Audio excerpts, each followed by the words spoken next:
কামরুল ইসলাম আইনমন্ত্রী ছিল, সাবেক আইনমন্ত্রী। আরে কি বলে ইত্যাদি করে আমার সাথে এই দিন না মাঝে মাঝে গরম হয় না ভাই গেল। ওই যে জেলখানা আছে মানুষ যেন ভুলে না যায়, এই জন্য এই আদালতে ওঠা নামার সময় একটু বিশৃঙ্খলা করে সাংবাদিকরা এটা আবার ভিডিও করে। একদিন আবার বলতেছে এই দিন নয় আরো দিন আছে, ভুলে যাবেন না।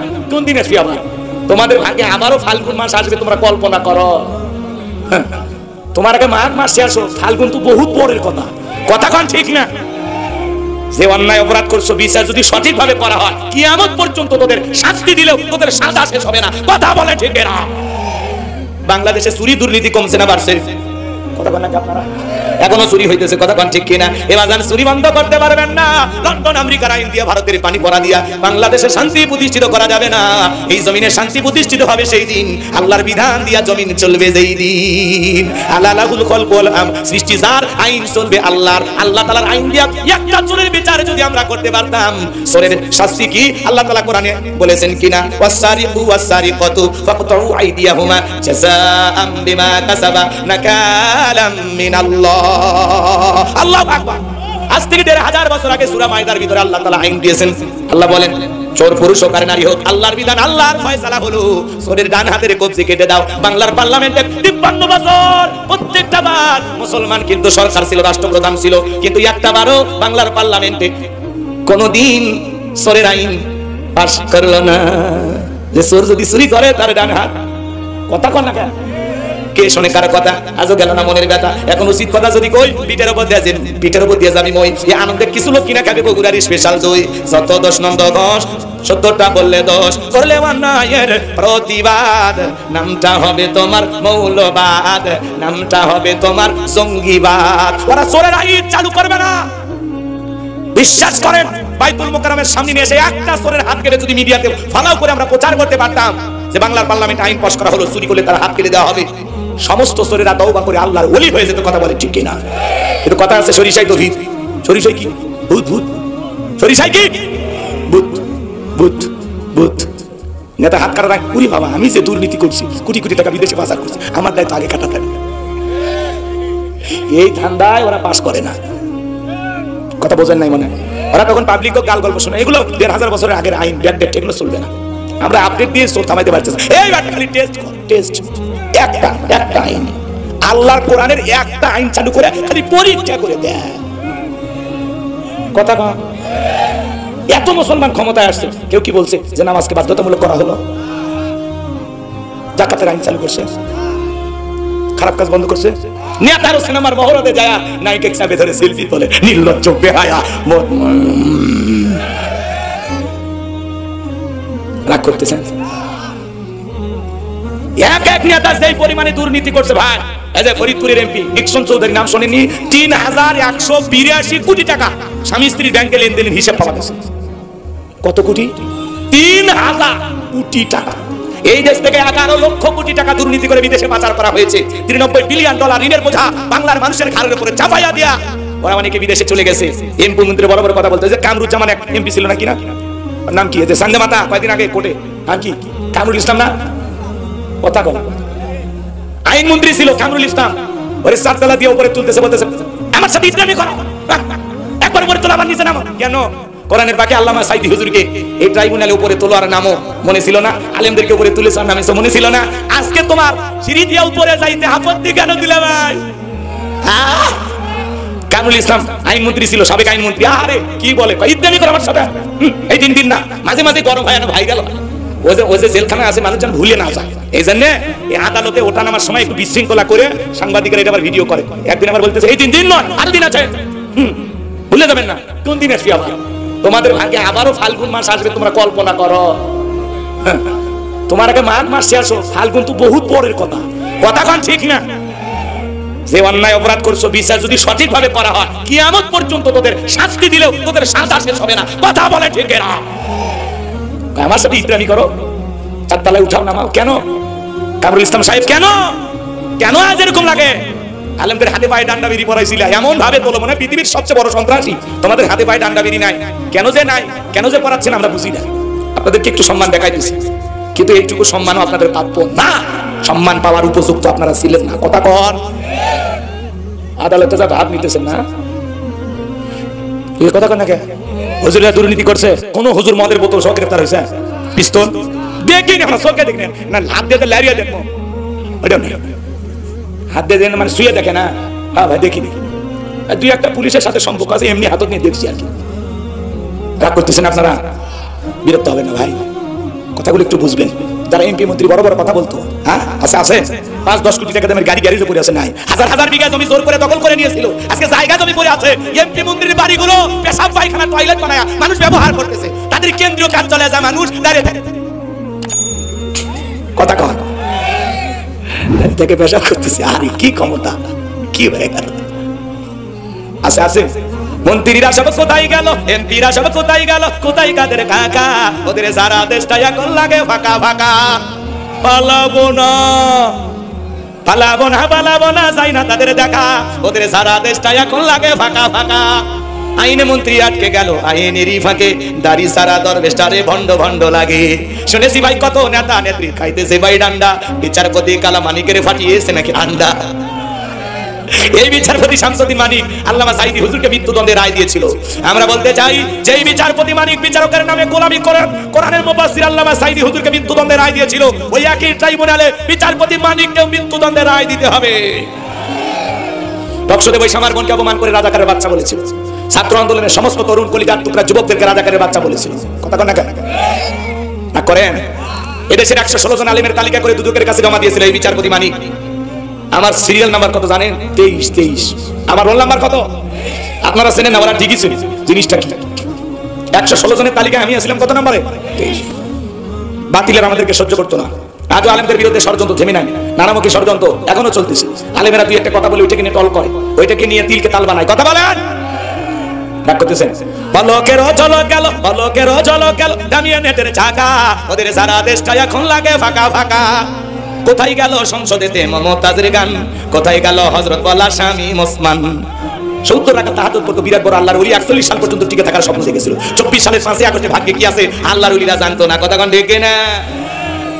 এ ভাই ওরা ভাষা করেন 12:30 একটা পার হয়ে গেছে না, আবেগের চলে 2টে 3টে, আর মাঝে মাঝে বিছন তুলে যাচ্ছে। বিছন তোলা বোঝেন না? চতুর্দিক দিয়ে বিছন লাগান থাকে, আস্তে আস্তে তোলে আর খালি হয় না। এই বলছেন না কেন? গাইবান্ধারের মানুষ আর কি করি, কি দোয়া করব না বাকি কথা শুনবেন? দোয়া করব। যারা চলে যাচ্ছেন যদি পারেন আমার গাড়ি থেকে একটা বই আছে, বই সংগ্রহ করে নিয়ে যাবেন স্মৃতি হিসাবে। শেষ বিদায়, মানুষ মারা গেলে কিভাবে দাফন কাফন করতে হয় নবীর তরিকায়। মৃত ব্যক্তিকে চুমা খাওয়া জায়েজ না হারাম। স্বামী স্ত্রী মারা গেলে একে অপরকে গোসল করাতে পারবে কিনা? মৃত স্বামী স্ত্রীকে চুমা খাওয়া জায়েজ না হারাম। আত্মহত্যা করে মারা গেলে তার জানাজায় যেতে পারবেন কিনা? জান্নাত জাহান্নাম কবরের সলজব আখিরাত সম্পর্কে খুবই গুরুত্বপূর্ণ প্রত্যেকটা কথার দলিলই আছে। যদি পারেন আপনার স্মৃতি হিসেবে নিয়ে যাবেন। বিশেষ কিছু দোয়া, 2টা গজল, এছাড়াও আমার মোবাইল নাম্বার, মাদ্রাসার ঠিকানা সব বইটার ভিতরে আছে। 50 টাকা দিয়ে স্মৃতি হিসেবে আপনারা নিয়ে যাবেন। যুবক তোমরা তো এগুলো কিনবা না, তোমরা কেন উপন্যাস, প্রেম কেন কাঁদায়, যৌবনের মৌবনী, অভিশাপ তোরা মিলন হবে কতদিনে? তোর মরণের পরে, কথা কোন ঠিক কিনা? প্রত্যেকটা মুসলমানের ঘরে একটা সিরাত গ্রন্থ থাকার দরকার আছে না? নবীজির জীবনের শুরু থেকে শেষ পর্যন্ত প্রত্যেকটা মুসলমানের জানা দরকার আছে না? কোরআন সুন্নাহর বই পুস্তকগুলো পড়বা, ভাগ্যকে পরিবর্তন করবা। আজেবাজে উপন্যাস পড়ে লাভ নেই। আল্লাহ যুব সমাজকে হেদায়েত দান করুন। চিল্লা বলুন আমিন। যে কোনো আয়াত বা সূরার তাফসীর করতে হলে কোন প্রেক্ষাপটে কোন সময় আল্লাহ তাআলা তার হাবিবের উপরে সেই সূরাটি বা আয়াতটি নাজিল করেছেন, সে নাজিলের প্রেক্ষাপট জানা দরকার আছে না? আরবিতে বলা হয় শানি নজুল। যদি শানি নজুল আলোচনা করা হয় তাহলে তাফসীর বুঝতে সহজ হয়। যেহেতু লিখেছেন তাফসীরুল কোরআন মাহফিল, আলোচনা তাফসীর ভিত্তিক হওয়া দরকার আছে না? তাহলে সূরা কাউসার আল্লাহ তাআলা কোন প্রেক্ষাপটে কোন সময় তার হাবিবের উপরে নাজিল করেছেন, সেই নাজিলের সময়কালটা কি আমি একটু তুলে ধরবো? কষ্ট হবে না তো ইনশাআল্লাহ? অনুমতি পাইলাম তো, তাহলে শুরু করব। আল্লাহ যেন তার গোলামকে বলা তৌফিক দান করেন। আমা তৌফিকি ইল্লা বিল্লাহ। আল্লাহ কবুল করুন। চিল্লা বলুন আমিন। আমার কোনো জ্ঞান নাই, জ্ঞান দেওয়ার মালিক কে? ক্বালু সুবহানাকা লা ইলমা লানা ইল্লা মা আল্লামতানা ইন্নাকা আনতাল আলিমুল হাকীম। বলুন সুবহানাল্লাহ। জ্ঞান দেওয়ার মালিক কে বাজান? আল্লাহর দয়া করুণা ভিক্ষাছে। আমি জানি এখানে অনেক শিক্ষিত জ্ঞানী মানুষ বসে আছেন, যাদের ছাত্র হতে পারলে আমি অদমের কিসমত খুলে যেত। সে সমস্ত শিক্ষিত ভদ্র সমাজের মানুষের প্রতি শ্রদ্ধা, সম্মান, ভালোবাসা রেখে, সে ওস্তাদদের প্রতি সম্মান, ভালোবাসা রেখে আমি আলোচনা শুরু করছি। সম্মানিত ভাইয়েরা আমার, আল্লাহ রাব্বুল আলামিন কোন প্রেক্ষাপটে কোন সময় সূরা কাউসার নাজিল করেছেন সামান্য একটু শানি নজুল আপনাদের সামনে তুলে ধরি। বাজান গো আমার, নবীর প্রিয় সাহাবী হযরত আনাস রাদিয়াল্লাহু তাআলা বলেন, আমি তাকায় দেখি নবীজি কাবার হাতিমে হেলান দিয়ে বসা। নবীজির মনটা ভীষণ খারাপ, মুখটা মলিন, চোখের কোণা দিয়ে অশ্রু ঝরতেছে। কিছুটা সময় অতিবাহিত হয়ে যাওয়ার পরে আমি তাকায় দেখি আমার নবীজি মুস্কি মুস্কি হাসতেছেন। বলুন সুবহানাল্লাহ। হযরত আনাস ডেকে বলেন, নবী গো, এই মাত্র দেখলাম মনটা বড় খারাপ, মুখটা মলিন, চোখের কোণা দিয়ে অশ্রু ঝরতেছে, আবার কেন মুস্কি মুস্কি হাসেন? আমার নবী কেন কাঁদেন, কেন হাসেন? এর পিছনে রহস্য আছে না নাই? নবীজির কান্না করার কারণ হলো নবীজির কলিজার টুকরা ছেলে সন্তানগুলো জন্ম নেয়, আর এক এক ছেলে সন্তানগুলো মারা যায়। আবুল কাসেম মারা যায়, আবু তাকের মারা যায়, ইব্রাহিম মারা যায়। বাবা হিসাবে নবীর মনেও কষ্ট লাগে কিনা? সন্তানগুলো জন্ম নেয় আর এক একে মারা যায়, শুধু ছেলে সন্তানগুলো। ভালো করে বোঝার চেষ্টা করবেন। নবীজির কাছের চাচা নাম হলো আবুল আহাব। ডেকে বলে, ভাতিজা, তোমার বংশে ভাতিজার কেউ থাকলো না, তুমি একটা লেসকাটা, তুমি একটা নির্বংশ। জোরে খান নাউজুবিল্লাহ। একে তো সন্তান হারানোর ব্যথা, আবার আপন মানুষদের সমালোচনা, নবীর মনের কষ্ট কমে না বাড়ে? আপনারাই বলুন বাজান, আল্লাহ না করুক আপনার আমার সন্তান যদি মারা যায়, কাছের আত্মীয় স্বজনদের উচিত বিপদের দিনে সান্ত্বনা দেওয়া। বাবা তুমি সবর করো, ধৈর্য ধারণ করো, সন্তান দেওয়ার মালিক আল্লাহ, জীবন মৃত্যুর মালিক আল্লাহ। আল্লাহ সন্তান দিয়েছে, আল্লাহ নিয়েছে, মন খারাপ করো না। আল্লাহ যদি চায় বছর না ঘুরতে আবারও তোমাদের ঘর আলোকিত করে সন্তান দিতে পারেন, তিনি কে? কিন্তু নবীর চাচা আবুল আহাব এতটাই খারাপ বাজান, আবু জেহেলের চাইতে কিন্তু আবুল আহাব বেশি খারাপ। শুধু আবুল আহাব খারাপ না, আবুল আহাবের বউও খারাপ। ওটা সূরা আহাবের তাফসীর করলে আপনারা বুঝতে পারতেন, কিন্তু আমি ওইদিকে যাব না। তাহলে একে তো সন্তান হারানোর ব্যথা, আবার আপন মানুষদের সমালোচনা। নবীজির ছেলে সন্তানগুলো কেন শিশুকালে মারা গেল? অনেক পয়গম্বরের সন্তান জীবিত ছিল প্রাপ্ত বয়স হওয়া পর্যন্ত, যৌবন পর্যন্ত, কিন্তু বিশ্বনবী একটা ছেলে সন্তান কেন জীবিত থাকলো না? আল্লাহ তাআলা কেন তাদেরকে শিশুকালে উঠিয়ে নিলেন? এর পিছনে কারণ আছে না নাই? নবীজির ছেলে সন্তানগুলো শিশুকালে বিদায় নেওয়ার পিছনে কারণ আছে তিনটি। জোরে বলেন কয়টি? নবীর উম্মত হিসেবে জানতে মনে চায় না কি সেই তিনটি কারণে নবীজির ছেলে সন্তানগুলো মারা গেছে? কারা কারা শুনবেন একটু হাত তোলেন তো দেখি বাজান। লিল্লাহি তাকবীর। হাত নামান। নবীর উম্মত হিসেবে নবীর সম্মান মর্যাদা অনেক কিছু আপনাকে আমাকে জানতে হবে। এক জায়গায় যা বললাম, ভাই বলেন তোমাদের নবীর নাম কি? বলে হুজুর আব্দুল কাদের জিলানী। পীর সাহেবের নাম মুখস্থ আছে কিন্তু কপাল পরা রাসূলের নামটা বলতে পারে না। তাহলে নবীজির ছেলে সন্তানগুলো কেন মারা গেল? কি সেই রহস্য, কি সেই তিনটি কারণ? যদি আমি বলতে চাই তাহলে 3 নম্বর আয়াতের আলোচনা শুরু করা লাগবে। আমি কি 1 নম্বর আয়াত বাদ দিয়ে 3 নম্বরে যাব, নাকি আস্তে আস্তে শুরু করা যাক? ধৈর্য আছে তো ভাই? আল্লাহ কবুল করেন। চিল্লা বলুন আমিন। সম্মানিত ভাইরা আমার, একটু অপেক্ষা করেন বাজান, সামনে গেলে আপনারা আস্তে আস্তে মজা পাবেন। আমি যে কথা বলতে চাচ্ছিলাম, একে তো সন্তান হারানোর ব্যথা, আপন মানুষদের সমালোচনা। হযরত বেলাল তখনও কালেমা পড়ে মুসলমান হন নাই। কাফের বেঈমানরা কালেমা পড়ে মুসলমান হলেই সাহাবায়ে কিরামদের উপর নির্যাতন জুলুম চালায়। এই যখন ইসলামের অবস্থা, একদিকে সন্তান হারানোর ব্যথা, কাফেরদের সমালোচনা, সাহাবায়ে কিরামদের উপর নির্যাতন জুলুম, এই জন্য নবীজির মনটা ভীষণ খারাপ। নবীর যখন মন খারাপ, নবীকে সান্ত্বনা দেওয়ার দায়িত্ব কার? আরেকটু জোরে বলেন কার? আমার আল্লাহ ডেকে বলে, জিবরাইল, আমার বন্ধুর মা নাই, বাবা নাই, আমি সারা আমার বন্ধুর কেউ নাই রে জিবরাইল। আমার বন্ধুর মনটা হয়েছে বাড়ি, আমি আল্লাহ সইতে নাহি পারি। লাহু মাহফুজ থেকে সূরা কাউসার নিয়ে যা, আমার বন্ধুর উপরে নাজিল কর তাড়াতাড়ি। চিৎকার মেরে বলুন আল্লাহু আকবার। আমার নবী ডেকে বলে, আনাস, আমার মনটা কেন খারাপ তোমরা জানো, আমার কান্না করার কারণ তোমরা জানো, কি তোমার মুস্কি হাসি দেওয়ার কারণ হলো এই মাত্র আসমান থেকে জিবরাইল এসে আমার উপরে সূরা কাউসার নাজিল করলো। নবী তখন হাসতে হাসতে সাহাবায়ে কিরামদের সামনে তেলাওয়াত করে শুনিয়ে দিলেন, ইন্না আ'তাইনাকাল কাউসার ফাসাল্লি লিরাব্বিকা ওয়ানহার ইন্না শানিয়াকা হুয়াল আবতার। আল্লাহু আকবার। 1 নম্বর আয়াতে আল্লাহ বলেন, ইন্না আ'তাইনাকাল কাউসার, অবশ্যই আমি আল্লাহ পাক আপনাকে হাউজে কাউসার দান করেছি। এই পৃথিবীর অন্য কোন পয়গম্বরকে আল্লাহ পাক হাউজে কাউসার দান করেন নাই, আপনার আমার নবীকে আল্লাহ পাক হাউজে কাউসার দান করেছেন। ইন্না আ'তাইনাকাল কাউসার, অবশ্যই আমি আল্লাহ পাক আপনাকে হাউজে কাউসার দান করেছি। নিশ্চয়ই আমি আল্লাহ পাক, নিশ্চয়ই আমি আল্লাহ পাক আপনাকে হাউজে কাউসার দান করেছি। এই হাউজে কাউসার আল্লাহ পাক বিশ্ব নবীকে গিফট করেছেন। সুবহানাল্লাহ বলেন, ইন্না আ'তাইনাকাল কাউসার, অবশ্যই আমি আল্লাহ পাক আপনাকে হাউজে কাউসার দান করেছি। এই হাউজে কাউসারের পানি মধুর চাইতে মিষ্টি, দুধের মতো সাদা, পানির চাইতে ক্লিয়ার। ওই কঠিন কিয়ামতের ময়দানে যেদিন বিচার দিবস কায়েম হয়ে যাবে বাজান, বিচার দিবসের একদিন হবে 50,000 বছরের সমান। ওই কঠিন কিয়ামতের ময়দানে যেদিন সূর্য সোহাগ মাথার উপরে চলে আসবে, বেঈমানদের জিহ্বা কুকুরের মতো ঝুলে আসবে নাভি পর্যন্ত। সেদিন পাহাড় পর্বত নদী নালা খাল বিল বিল্ডিং আবার কোনো কিছু থাকবে না। কুল্লু মান আলাইহা ফান, এই পৃথিবীর সবকিছু আল্লাহ তাআলা ধ্বংস করে দেবেন। ওই কঠিন কিয়ামতের ময়দানে যেদিন মা তার সন্তানের পরিচয় দেবে না, স্বামী স্ত্রীর পরিচয় দেবে না, ভাই ভাইয়ের পরিচয় দেবে না, ওই কঠিন কিয়ামতের ময়দানে আল্লাহর আরশের নিচে 7 শ্রেণীর মানুষকে আল্লাহ ছায়া দান করবেন। এই 7 শ্রেণীর মানুষ যারা আল্লাহর আরশের নিচে ছায়া পাবে, এটা কিয়ামতের ময়দানে আল্লাহ তৈরি করা ভিআইপি গ্যালারি, সেখান থেকে তারা কিয়ামতের ফাইনাল খেলা উপভোগ করবে। কিয়ামতের ময়দানে মানুষ পানি পানি বলে চিৎকার মারবে, দলে দলে মানুষ বিশ্ব নবীর কাছে যাবেন হাউজে কাউসারে পানি পান করার জন্য। কিছু মানুষের চোখের সামনে আল্লাহ তাআলা পদ্মার আবরণ তৈরি করে দিবেন। আমার নবী তখন ডেকে বলবেন, আল্লাহ, সংখ্যায় আমি আমার অনেক উম্মতকে দেখতে পাইলাম, কেন জানি সংখ্যাটা কমে গেল।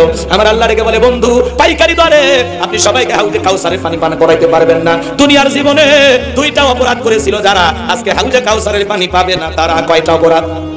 জোরে বলেন। ওই দুইটা অপরাধ আপনার আমার ভিতরে থাকতে পারে কিনা জানার দরকার আছে না নাই? নবীজি হাউজে কাউসারে পিয়ালা নিয়ে দাঁড়িয়ে আছেন, শোনেন শোনেন শোনেন শোনেন।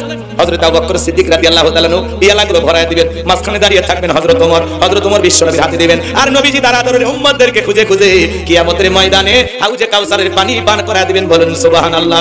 নবীজির হাতে এক পেয়ালা হাউজে কাউসারের পানি যদি পান করতে পারেন, জান্নাতে ঢোকা পর্যন্ত আপনারা তৃষ্ণা লাগবে না, তৃষ্ণা মিটে যাবে। নবীজির হাতে কারা কারা হাউজে কাউসারের পানি পান করতে চান? দুইটা হাত তুলে আল্লাহকে দেখা। আল্লাহ আমাদের সবাইকে নবীজির হাতে হাউজে কাউসারের পিয়ালার পানি পান করার তৌফিক দান করুন। একটু জোরে বলেন আমিন। আরো একবার বলেন আমিন। আল্লাহ আল্লাহ কিয়ামতের ময়দানে আমাদের সবাইকে নবীজির হাতে এক পেয়ালা হাউজে কাউসারের পানি পান করার তৌফিক দান করিও। জোরে বলেন আমিন। আল্লাহ আল্লাহ ওই তালিকায় আমাদের নামগুলো লিখলে আপনার কারো কাছে কৈফিয়ত দেয়া লাগবে না। আল্লাহ একটু দয়া করো মালিক, একটু দয়া করো। নবীজি হাউজে কাউসারের পিয়ালা নিয়ে দাঁড়িয়ে থাকবেন, নবীকে দেখা হবে, আবার রাসূলের হাতে হাউজে কাউসারের পানি পান করা হবে। সুবহানাল্লাহ সুবহানাল্লাহ। চাইলেন আর ফাইলেন অতি সহজ, কাজ করা লাগবে না। এদিক শোনেন, আমি আসলাম আপনাদের এলাকায়, একটা ছেলের হাতে কিছু চকলেট দিলাম, উদাহরণ কথা বোঝানোর জন্য। ওই ছেলেটার হাতে চকলেট দিয়ে বললাম, বাবা এক বড় পানি আনে তো, আমি একটু ওযু বানাবো। ওই ছেলেটা চকলেট পাই মারছে দৌড়াইতে গিয়ে মাঝখানে আসার খাই পুড়ে গেছে, হাঁটুটা ছিলে গেছে, রক্ত বের হয়েছে, চামড়া ছিলে গেছে। চকলেট থাকার কারণে উঠে দাঁড়াইছে, বদনা ভরিয়ে পানি নিয়ে আমার সামনে খাইছে। আমি তখন বললাম, বাবা এই পানি টান দিকে তোমার কষ্ট হয়েছে, মাঝখানে আসার খাই পুড়ে গেছো, হাঁটুতে ব্যথা পাইছো, রক্ত মনে পড়ছে। কি বাবা কষ্ট পাওনি তুমি? ওই ছেলেটা চকলেট থাকার কারণে বলতেছে, আমি এরকম কত পরে যাই, আমার কিছুই হয় না। আর আমি চকলেটের খুশির কারণে ব্যথা আমার কাছে ব্যথা মনে হচ্ছে।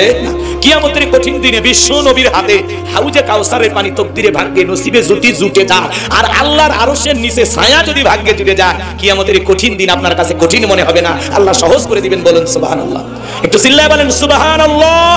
এইবার শুনে, পানি চাইলেন আর পাইলেন হাতে সহজ, একটু কষ্ট করলেন, ঠান্ডা পানিতে ওযু বানায় নামাজ পড়লেন।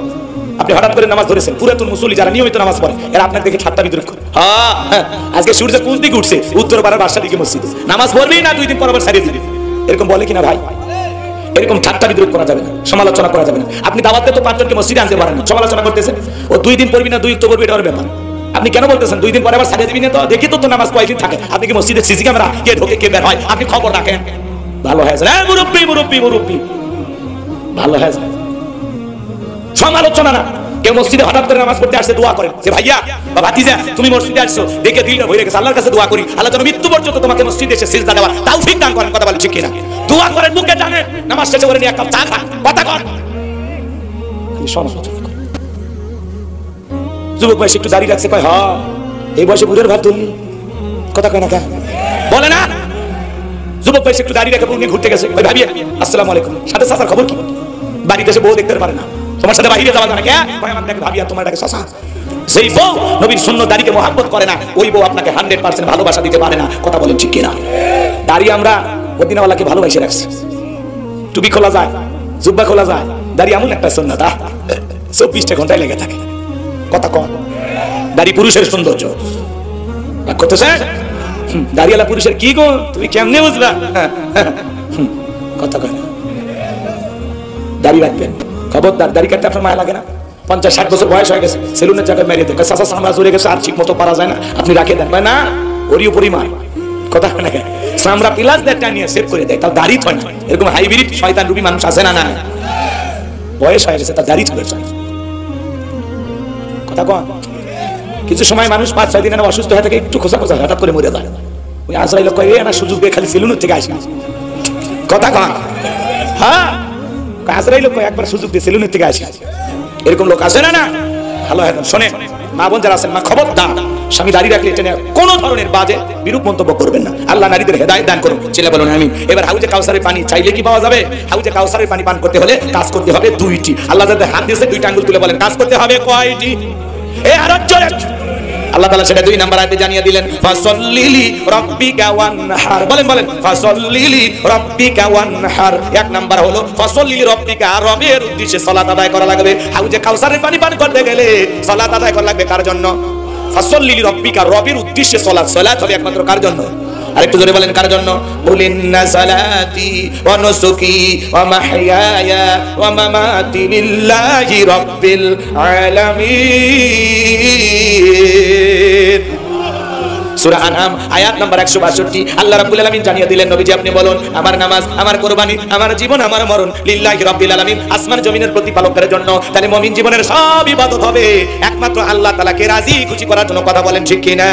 কদ আফলাহাল মুমিনুন আল্লাযীনা হুম ফি সালাতিহিম খাশিউন। অবশ্যই মুমিনেরা সকল যারা নিজেদের সালাত বিনয়ের সহিত নম্রতার সহিত আল্লাহর ভয়ে আদায় করে। আল্লাহর ভয়ে সালাত আদায় করা দরকার আছে না নাই? এজন্য আল্লাহ তাআলা বলেন ফাসাল্লি লিরাব্বিকা ওয়ানহার। এক নাম্বার হলো রবের উদ্দেশ্যে সালাত আদায় করা লাগবে। নামাজ যদি নামাজের মতো আদায় করতে পারেন আমার আল্লাহ তাআলা ডেকে বলেন ফাল্লিয়াবুদু রাব্বা হাযাল বাইত আল্লাযী আত'আমাহুম মিন জু' ওয়া আমানাহুম মিন খাউফ। আল্লাহ তাআলা ডেকে বলেন এই ঘরের মালিকের ইবাদত করো। ইবাদত যদি ইবাদতের মতো হয়, বান্দা নামাজ যদি নামাজের মতো আদায় করতে পারো, আমি আল্লাহ তোমাদেরকে দুইটা জিনিস দেব। এক নাম্বার বান্দা যে বান্দা পাঁচ ওয়াক্ত সালাতে মাথা নত করে আমি আল্লাহকে সিজদা দেবে। এক নাম্বার ওই বান্দার জন্য আমি আল্লাহ রিজিকের ব্যবস্থা করব। বলুন সুবহানাল্লাহ। আপনাদের এলাকায় প্রাণী বের হয় রাত 1টা 2টা থেকে কু কইয়া চিল্লায়, ওর নাম শিয়াল পণ্ডিত। বলেন তো বাজান ওর নামে কি আপনাদের এলাকায় মুরগির হোটেল আছে, ব্যাংকের অ্যাকাউন্টে টাকা আছে, ওরে খাওয়াই কে? একটা পাখি সকালবেলা খালি পেটে নিচ থেকে বের হয়ে যায়, সন্ধ্যাবেলায় ওই পাখির পেটটা ভরে বাসায় ফেরত আসার ব্যবস্থা করে দেয় কে? আল্লাহ যদি পাখিকে খাওয়ায়, শিয়ালকে খাওয়ায়, পৃথিবীর এত মাখলুককে খাওয়ায়, আমরা হলাম আশরাফুল মাখলুকা, আল্লাহকে আমাদের না খাওয়ায় রাখবে? রিজিক দেওয়ার মালিককে বলেন বলেন বলেন ওয়ামা মিন দাব্বাতিন ফিল আরদি ইল্লা আলাল্লাহি রিজকুহা। আল্লাহ সূরা হুদের ভিতরে জানায়া দিলেন পৃথিবীতে এমন কোন বিচরণশীল প্রাণী নাই যার রিজিকের ব্যবস্থা আমি আল্লাহ আসমান থেকে করি না। ওই আটলান্টিক মহাসমুদ্রের ৩৩,০০০ ফিট গভীর অতল পানি নিচে থাকা ছোট্ট একটা প্রাণী, তার রিজিকের ব্যবস্থাও আমি আল্লাহ আসমান থেকে করি। বলুন সুবহানাল্লাহ। তাহলে নামাজের মতো আদায় করলে আল্লাহ তাআলা এক নাম্বার রিজিকের ব্যবস্থা করে দেবেন। যেই বান্দা পাঁচ ওয়াক্ত সালাতে মাথা নত করে আল্লাহকে খুশি করবে, আল্লাহ ওই বান্দাকে না খাওয়ায় রাখবে না। দুই নাম্বার আল্লাহ ডেকে বলে বান্দা জীবনে কোনো ভয় থাকবে না, সকল ভয় থেকে আমি আল্লাহ নিরাপত্তা দিব। এখন আপনার আমার জীবনে ভয় আছে না নাই? আক্কেলপুর থেকে আপনার বাড়িতে আসবেন, মনে মনে ভাবতেছেন আল্লাহ পকেটে 2 লাখ টাকা আছে, রাত 2টা বাজে টাকা নিয়ে বাড়ি পর্যন্ত যাইতে পারবো নাকি ছিনতাইকারীর কবলে পড়ে টাকা যান দুইটাই হারাবো? ভয় আছে না না? মেয়েটা কলেজে গেল একা একা ফিরবে নাকি? জামাই স্বাধীনে ফিরবে? ভয় আছে না নাই? মেয়েটা স্কুলে গেল ভালোভাবে ফিরবে নাকি কারো লালসার শিকার হবে? ভয় আছে না নাই? দোকানে টাকা পয়সা সোনা দানা রেখে আসলাম, আরে টাকার পয়সা থাকবে নাকি সিসি ক্যামেরা সহ চুরি হবে? আপনার আমার ভয় আছে না নাই? কষ্ট হচ্ছে? আর কয়েকটা মিনিট ভাইরা আমার, তাহলে ভালো করে বোঝার চেষ্টা করবেন বাজান গো আমার। নামাজের মতো আদায় করলে সব দিক দিয়ে নিরাপত্তা দেবেন কে? আর একটু জোরে বলেন কে? ইসুন আল্লাহ রাব্বুল আলামিন বলেন ফাসাল্লি লিরাব্বিকা ওয়ানহার। এক নাম্বার হলো রবের উদ্দেশ্যে সালাত আদায় করা লাগবে। নামাজ হবে একমাত্র কার জন্য? তাহলে ফাসাল্লি লিরাব্বিকা ওয়ানহার এক নাম্বার হলো রবের উদ্দেশ্যে সালাত আদায় করা। দুই নাম্বার হলো ওয়ানহার মানে কুরবানি করা, নিজের আমিত্বকে কুরবানি করা, অহংকারকে কুরবানি করা, নিজের ভিতরে থাকা পশু সুলভ আচরণকে কুরবানি করা, শহীদ আবু সাঈদের মতো দেশের জন্য কুরবানি হওয়া, মুগ্ধের মতো কুরবানি হওয়া। কথা বলেন ঠিক কি না? এজন্য ভাইরা আমার, আমরা মনে করি খালি গরু ছাগল জবাই করে এটাই মনে হয় কুরবানি। জান মাল সব কিছু কুরবানি করা লাগবে। কার জন্য? সময়ের কুরবানি, অর্থের কুরবানি, জানের কুরবানি, মালের কুরবানি। কথা কয় না? আর আমরা কি করি? 7 জন একটা ভাগে গরু কিনি, 3 জন দড়ি ধরে টানে, পিছন থেকে 7 জন ঠেলে এমন একটা গরু নিয়ে আসে সেই গরুর উপরে বয়স্ক ভাতা ওয়াজিব, শরীরে সবগুলো হাত দেখা যায়। এমন গরু জবাই করলে কুরবানি হবে না। আল্লাহ বলেন তাসরুন নাদিরিন, চমৎকার একটা গাবি জবাই করো, হুষ্টপুষ্ট আকর্ষণীয়। যারা কুরবানি দিবেন বাজান 3টা জিনিস খেয়াল করবেন। এক নাম্বার নিয়ত সহিহ কুরবানি আল্লাহর জন্য, ছেলে মেয়ে খাবে, পাড়া প্রতিবেশী খাবে, এই জন্য না, আল্লাহর জন্য। আল্লাহর জন্য। কথা বলেন না? কুরবানি না দিলে ছেলে মেয়ে মানুষের গোশতের দিকে তাকাতে বলো, কিস্তি তুলে হলেও দেওয়া লাগবে। এই ধান্দায় যারা দেয় এদের কুরবানি হবে না। দুই নাম্বার হলো ইনকামটা বৈধ হওয়া লাগবে, হালাল ইনকাম, হালাল উপার্জনের টাকা দিয়ে কুরবানি দেওয়া লাগবে। সুদ ঘুষের টাকা দিয়ে কুরবানি দিলে হবে না। আল্লাহ পবিত্র, তিনি পবিত্র বস্তুকে ভালোবাসেন। আর 3 নাম্বার ফাসাল্লি লিরাব্বিকা ওয়ানহার, আগে নামাজ পড়ো তারপরে কুরবানি করো। ফজরের নামাজ নাই, ঈদের নামাজ নাই, 9টায় গরু ধরে দাঁড়িয়ে আছে। কথা বল না? তোমার কুরবানি কবুল হবে কে বলেছে? দুলা ভাই গোশত খাওয়া হবে, কুরবানি কবুল হবে না। কুরবানি দিতে হলে নামাজি হয়ে হালাল টাকা দিয়ে নিয়ত সহি করে কুরবানি দিতে। কুরবানি করা মানে ত্যাগ করা, উৎসর্গ করা, স্যাক্রিফাইস করা, বিলিয়ে দেওয়া, বন্টন করা। ভোগের নাম কুরবানি নয়, ত্যাগের নাম হলো কুরবানি। আল্লাহ আমাদের বোঝার তৌফিক দান করুক। জয় বলুন আমিন। 3 নাম্বার আয়াত ইন্না শানিয়াকা হুয়াল আবতার। আল্লাহু আকবার। আমার আল্লাহ ডেকে বলে পয়গম্বর ও আমার নবী, যারা আপনাকে লেসকারের বংশ বলে আপনি মন খারাপ করবেন না, কষ্ট মনের মধ্যে নেবেন না গো নবী। আপনার সন্তানগুলোকে আমি নিয়েছি, আপনি কষ্ট মনের মধ্যে নেবেন না। ওই আবুল হাবুদ বাদশাহ বাউদের বংশবাদী যেন কেউ থাকবে না। নবী আপনি কষ্ট মনের মধ্যে নেবেন না। আমি আল্লাহ আপনার শিশুকালের সন্তানগুলোকে নিয়েছি, এই পৃথিবীর জমিনে আপনাকে মহব্বত করে ভালোবাসার এমন মানুষ দুনিয়াতে পাঠাবো যারা আপনার জন্য জীবন দিতে প্রস্তুত থাকবে। আমরা সবাই নবীজি রূহানী সন্তান। বর্তমান পৃথিবীতে 700 কোটির উপরে মানুষ, এর মধ্যে 200 কোটির উপরে মুসলমান, আমরা সবাই নবীজির রূহানি সন্তান। নবীজির অপমানে যদি না কাঁদে তোমার মন, মুসলিম নয় তুমি মুনাফিক, নবীজির দুশমন। ফ্রান্সের জালেমেরা কার্টুন প্রদর্শন করলো, নাকটা বেঁকা করে দিয়া, মুখে কয়েকটা দাড়ি লাগায়া, আর ইনি মোহাম্মদ চলে কন্যা উজবিল্লাহ। আমার নবী কি দেখতে কার্টুনের মতো? এই পৃথিবীর সবচাইতে সুন্দর মানুষটির নাম হলো মুহাম্মাদুর রাসূলুল্লাহ সাল্লাল্লাহু আলাইহি ওয়াসাল্লাম, যে নবীর চরিত্রের সার্টিফিকেট আল্লাহ দিয়ে বলেন ওয়া ইন্নাকা লাআলা খুলুকিন আযীম, ওয়া ইন্নাকা লাআলা খুলুকিন আযীম। নবী হলেন পূত পবিত্র মহান চরিত্রের অধিকারী বলেন সুবহানাল্লাহ। আযীম আরবিতে এমন একটি শব্দ যার গভীরতা মাপা যায় না। আটলান্টিক মহাসমুদ্র কেউ যদি চামচ দিয়ে সেচা শুরু করে কি বলবেন? লোকটা পাগল, লোকটা কি পাগল। আটলান্টিক মহাসমুদ্রের পানি চামচ দিয়ে কোনো না কোনো দিন হয়তোবা চামচ দিয়ে শুকানো সম্ভব হতেও পারে, কিন্তু নবীজির চরিত্র নিয়ে আলোচনা করে শেষ করা যাবে না। এটার কোনো কুল কিনারা নাই। সুবহানাল্লাহ, সুবহানাল্লাহ, সুবহানাল্লাহ। 63 বছরে একটি মিথ্যা কথা বলেনি এমন বিশ্ব রেকর্ড পৃথিবীর আর কোনো নেতার আছে? সৈন্যবিকে আদর্শ মানতে আমাদের কোনো সমস্যা আছে? ফ্রান্সের লোকেরা কার্টুন প্রদর্শন করলো, তামাম পৃথিবীর মানুষেরা প্রতিবাদ করলো, মুসলমানেরা জেগে উঠে বলে ফ্রান্সের জালেমেরা কার্টুন প্রদর্শন যদি বন্ধ না করো পৃথিবীর মানচিত্র থেকে ফ্রান্সকে আমরা মুছে ফেলবো। আল্লাহু আকবার বলেন। বিশ্ব নবীকে গালি দিয়েছিল ওলীদ বিন মুগীরা, অকথ্য ভাষায় নবীকে গালি দেয়, আল্লাহ আয়াত নাযিল করে বলেন উতুল্লিম বাদা যালিকা জানিম। নবী গো, এই ওলীদ বিন মুগীরা হলো পিতৃ পরিচয়হীন জারর সন্তান, এর জন্মের ঠিক নাই, একটা বাস্টার্ড। কথা বলেন, কথা বলেন, শুনেন শুনেন শুনেন। নবীকে যারা গালি দেয় এরা বৈধ বাপের বৈধ সন্তান নয়, এরা জারের সন্তান, এদের জন্মের ঠিক নেই। শোনেন, ওলীদ বিন মুগীরা মায়ের কাছে চলে গেল, তার মায়ের নাম ছিল ঝর্ণা, বলে মা করবি না কোনো তালবাহানা। বিশ্বনবী আমাকে বলেছেন উতুল্লিম বাদা যালিকা জানিম, আমি নাকি পিতৃ পরিচয়হীন জারর সন্তান। ওলীদ বিন মুগীরার মা মনে মনে ভাবলো এই গোপন তথ্য নবী জানলো কেমনে? নবী তো জানতেন না, নবীকে জানিয়ে দিয়েছেন তিনি কে? একটু চিল্লায়ে বলেন তিনি কে? জোরে ডাক দেন আল্লাহ, আল্লাহু আকবার। এই ওলীদ বিন মুগীরার মা শোনেন দেখে বলতেছে বাবা তোর বাবা ব্যবসা বাণিজ্যের কাছে এতটাই ব্যস্ত, তোর বাবা ব্যবসা জানে টাকা আছে, কিন্তু তোর মায়ের মন বোঝে না। সে যে কেন আসে না কিছু ভালো লাগে না, এবার আসুক তার আমি মজা দেখাবো। ভাইরা যখন বিদেশে থাকে এলাকায় দেবরের আমদানি কমে না, ওরা স্লোগান দেয় ভাবি ভাইয়া তোমার বর, আমি যে দেবর ভেবে দেখো ভাবি কার কত দাবি, আই গেছে মালয়েশিয়ায়, আমি তো দেশে আসি। কথা কন, কথা কন। সুযোগ পাইলে ভাবি দরজার ডাক দিয়ে বলে ভাবি আপনার চেহারার দিকে তাকালে মনে হয় না যে আপনার বিয়ে হয়েছে। বিয়ে না হলে ভাবি দেখিস কার, এ বদমাইশ। কথা কন। ভাবি যদি দিনদার নেককার আল্লাহওয়ালা হইতো রেখে বলতো কুল্লিল মুমিনিনা কুতুনা মিন আবসারিহিম, আল্লাহ বলেছেন মুমিন পুরুষের দৃষ্টি থাকবে নিচের দিকে, আমাকে দেখার অধিকার তোর ভাইয়ের আছে, তোর জন্য আমাকে দেখা জায়েজ না। কিন্তু ভাবি যে ডিজিটাল মরান। ওলীদ বিন মুগীরার মা বলতেছে বাবা রে তোর বাবা ব্যবসা বাণিজ্যের কাছে এতটাই ব্যস্ত থাকতো, তোর বাবার টাকা জানি ব্যবসা জানি, তোর মায়ের মন বোঝে না। বাড়ির আশেপাশে তোর চাচা ঘুরঘুর করতেছিল, তার দিয়ে ভালোবাসা বিনিময় করেছিলাম, তার ফলে তোর জন্ম হয়েছে। নবী যে তত্ত্ব দিয়েছে 100% সত্য, তোর বাপ তোকে জন্ম দেয় নাই, জন্ম দিয়েছে তোর চাচাই। তাহলে ভালো করে বুঝে নেবেন, বিশ্ব নবীকে গালি দিয়েছিল যারা অবৈধ যারা সন্তান, তারা ফ্রান্সের লোকেরা কেন নবীর কার্টুন প্রদর্শন করে, মাঝে মাঝে কেন গালি দেয়? পৃথিবীর 228টা রাষ্ট্র নিয়ে গবেষণা করা হলো, ফ্রান্সের মহিলারা বিয়ের আগে বাচ্চা জন্ম দেয়, বিয়ের আগে যদি কোনো মহিলার বাচ্চা হয় ওইটা বৈধ না বৈধ, হালাল জাদা নাকি জাদা। এই জন্য মনে রাখবেন বাজান, ভারতের যে কুলাঙ্গার গালি দিয়েছে ওইটা অবৈধ যারা সন্তান, নবীকে গালি দিবে তারা অবৈধ মায়ের, অবৈধ বাপের, অবৈধ সন্তান, তারা ওদের জন্মে ঠিক নাই। তুমি আমারে গালি দাও মাইনে নেবো, মারে গালি দাও মাইনে নেবো, আমার বাপকে গালি দাও মাইনে নেবো, আমার দলকে গালি দাও মাইনে নেবো, কিন্তু বিশ্বনবী আমাদের কলিজার টুকরা নবী, নবীকে গালি দেবে যারা ওই নাস্তিক বেঈমানকে ধইরা, বিশ্বনবীকে যে কুরুচিপূর্ণ বাজে মন্তব্য করবে ওই বেঈমানকে ধইরা ওর বুকের উপরে চইরা জিহ্বা টান দিয়ে ছিঁড়ে কুকুরকে খাওয়াই দেব। নবীজির অপমান মেনে নেওয়া হবে না, হবে না। নবীর জন্য কারা কারা জীবন দিতে প্রস্তুত হাত তুলে দেখাও, লিল্লাহি তাকবীর। হাত নামা। নবীজির অপমান সইবে না রে মুসলমান, নবীজির অপমান আমরা মেনে নিতে পারি না। কথা বলেন, রাগ করেন।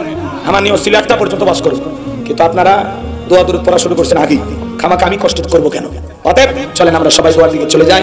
আমার মা বোন যারা বসে আছেন, মা 4টা আমল করবেন। 1 নাম্বার 5 ওয়াক্ত সালাত, 2 নাম্বার রমজান মাসের রোজা, 3 নাম্বার স্বামীর খেদমত, 4 নাম্বার ফরজ পর্দা। এই 4টা আমল মা বোনেরা যদি সঠিকভাবে করে আল্লাহ তাআলা মা বোনদের জন্য 8টা জান্নাতের দরজা খুলে দিবেন। চিল্লায় বলুন সুবহানাল্লাহ। আল্লাহ আমার মা বোনদের আমল করা তৌফিক দান করুন। যারা চলে যাচ্ছেন যদি পারেন গাড়ি থেকে বইটা সংগ্রহ করবেন। সকলের জন্য দোয়া ভালোবাসা রইল। যুবকেরা প্রথম শুরু করেছে, আল্লাহ পাক যেন কাল কিয়ামত পর্যন্ত এই মাহফিল চালু রাখেন। বক্তা শ্রোতা সবাইকে সূরা কাউসার থেকে আমি বর্তমান প্রেক্ষাপটকে সামনে রেখে যতটুকু আলোচনা করেছি আমাদের সবাইকে আল্লাহ পাক যেন এই কথাগুলোর উপরে আমল করা তৌফিক দান করেন।